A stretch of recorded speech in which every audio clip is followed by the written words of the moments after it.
Claudio Gentile. Yes, this is joined with Nicolo, Cesa-Bianchi, Yishay, Mansour, and Alberto, Minora. What's the goal of this paper? Bandit algorithms in distributed and cooperative environments with delays. Just to give you an idea of the ingredients, the flavor of things, we have multiple non-stochastic bandits that operate within a distributed and synchronized environment. And these bandit algorithms that we call them agents cooperate. So they help each other to solve the very same learning task. But cooperation implies some delays in the way information is shared among the agents. And you will see that there's a natural trade-off that pops up between the quantity and the quality of information that floats around. We want to study the predictive behavior of this collection of agents as a function of the underlying communication network in this distributed setting, including the delays that are implied. This line of research is relevant to many distributed settings like sensor network, distributed real-time bidding. Sorry, it was too loud. Is it better now? Sorry. As I was saying, relevant to many distributed learning settings, distributed recommendation system, and so on. Let's start simple and consider the case when we have a single agent with delayed feedback. So as usual, learning proceeds in rounds. In round T, losses are generated by an environment to each action from 1 through K, which are hidden to the player. The player picks an action, IT, possibly uses internal randomization, and incurs some loss associated with that action. But unlike the usual setting, this loss is not observed right away, but it is observed only after some delay. Essentially, in round T, you only get to see the loss for the action that you played D time steps ago, where T is some constant delay that we think of like a given constant, like an exogenous constant. There is a lower bound on this setting on the regret, which is like root D plus K times T. So D is this delay, K is number of action, and capital T is the horizon. There was also an upper bound, which is essentially proven by a reduction to the non-delayed scenario by blocking. Essentially, you take the whole time horizon, you divide it into chunks of size D, and you do macro steps. You freeze the algorithm during each macro step, and you make big jumps, essentially. Or, which is the same, you run in parallel as many as D plus 1 instances of a given no-delay algorithm like EXP3, and you use each one of them in a round-robin fashion. In both cases, you'll get the regret, which is something like D plus 1 times K times T under the square root. That you see that these two bounds do not match because here D doesn't multiply K. It's been conjectured that this was the best you could hope for in this delay feedback scenario. Surprisingly enough, that's not true. A very simple strategy that everyone would that would come to mind to everyone simply amounts to saying that we just use the information, the loss information, as soon as it becomes available without making macro steps. So the associated importance sampling estimate will look like the standard thing, but with a delay of D. So this is the loss that you get to observe for action I for the round T minus D, as long as you play that action, you happen to play that action around T minus D, divided by the probability according to which you play that action, and 0 otherwise. And it turns out that you get a matching upper bound. So the problem here was not, in closing this gap, was not about algorithmics, because this algorithm is very simple. It was really on the analysis of this algorithm, which is not very not quite trivial. Okay, let's switch to the more convoluted and more interesting distributed scenario. Now we have n agents, which are sitting on the nodes of a given communication graph, like this cartoon on the right. This communication graph is given beforehand, and it's fixed over time. The agents cooperate to solve the same learning problem. It is a fully distributed scenario in the sense, or decentralized scenario in the sense that each agent only knows his own neighbors. He doesn't know the topology of the network, not even the total number of agents. But we are assuming that each agent runs the same algorithm, the same instance of EXP3, possibly with different learning rates and then individual parameters, but they are running the same algorithm. At each round, each agent observes its own loss, let's say without delay, and sends this loss information to its neighbors. Each agent not only sends its own messages, but it also forwards to his neighbors messages it has received in the past, as long as these messages are not too old. Okay? So you can think of a message that is exchanged between agents to be tagged with a time to leave parameter that says at some point this message will expire. So in this sense, this network is a sync and multi-hop and broadcast communication network. So for instance, this guy here plays some action. It sends information to its neighbors. The neighbors, in turn, this is a synchronous setting, so they have the same common clock. They will send the same information to their own neighbors in a broadcast mode of operation. So this guy, for instance, here on the right, number 8, will receive information coming from this guy with a delay of 2 because it's just 2 hops away from this one, either through 5 or through 4. Okay. Some related work, cooperative non-stochastic bandit without delays has been studied by, for instance, by Overbach and Kleinberg. The setting was a bit different. In the stochastic scenario, there has been a stream of work, let's say in the P2P distributed settings by Zoraini et al. And more recently, Kumar et al. In the competitive setting, there is a whole bunch of literature related to cognitive radio network applications where essentially the agents do in fact compete against one another to access common resources.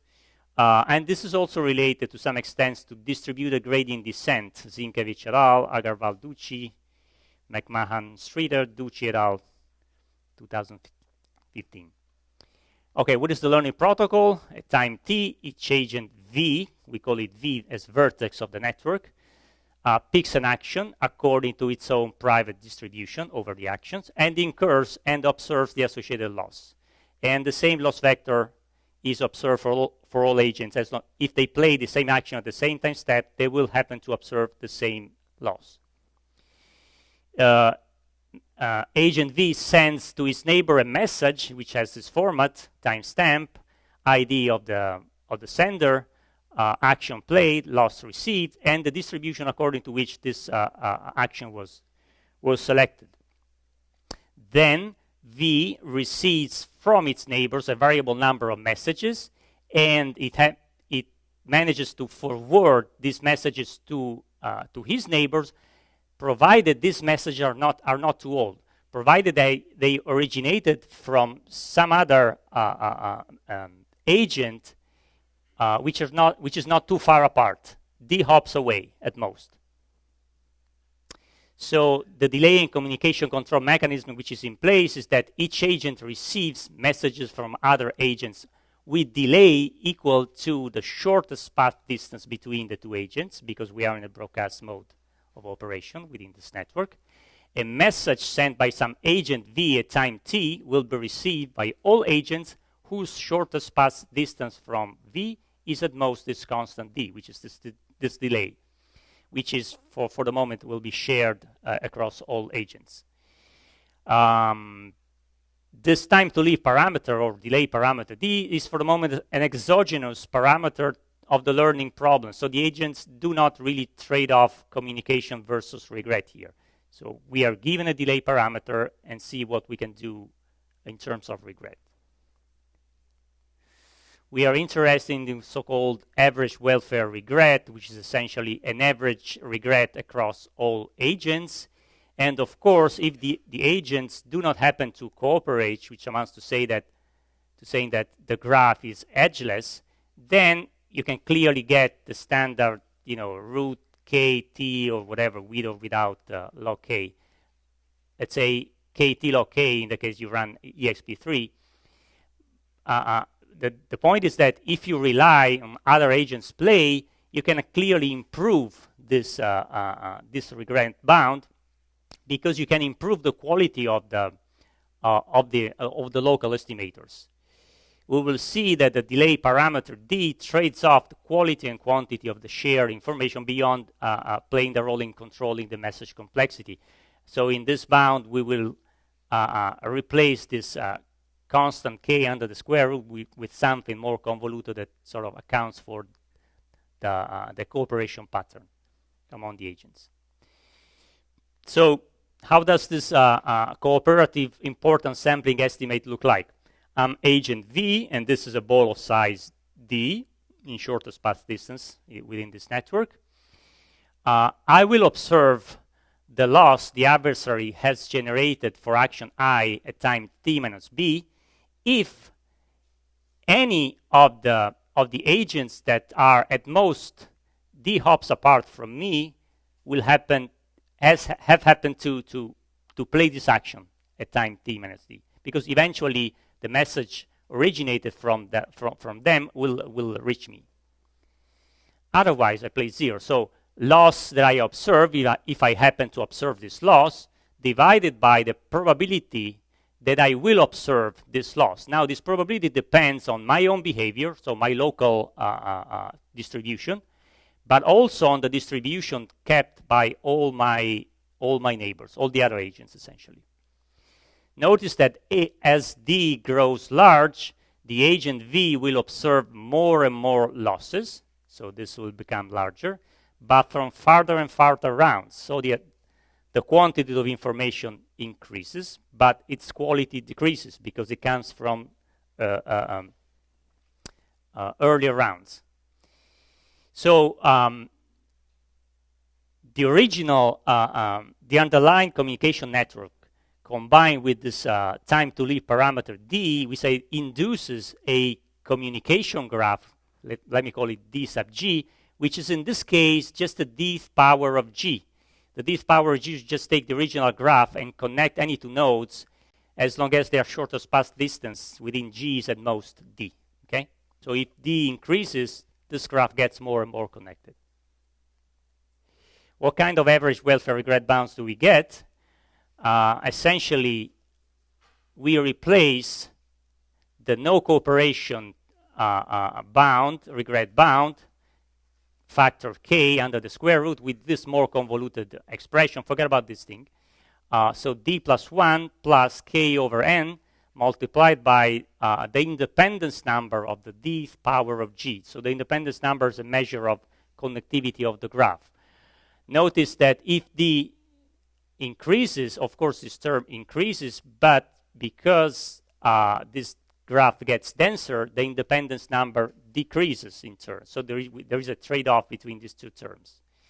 So to give you an idea, the flavor of this average welfare regret bound, suppose that the number of agents is equal to the number of actions.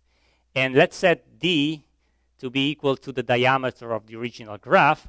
Then in this case, this ratio goes away.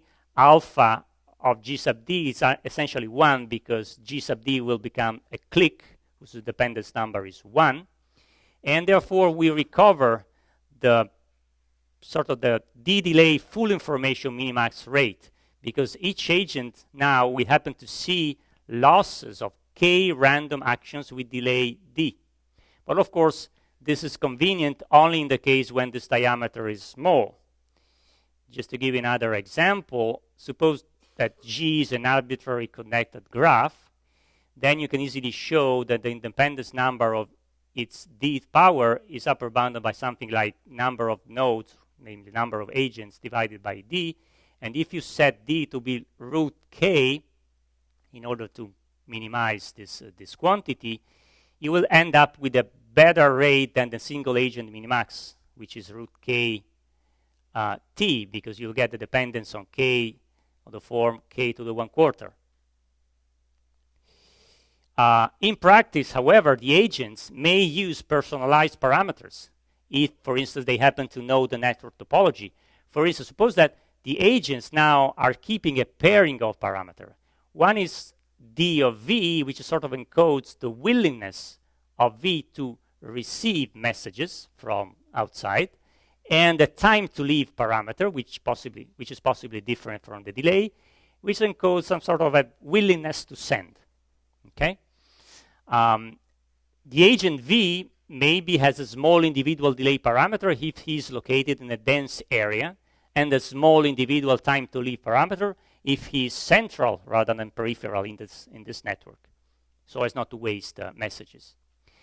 And also, each agent need not share the same delay parameter. I mean, they did not know the parameters of the other agent because we are in a decentralized setting.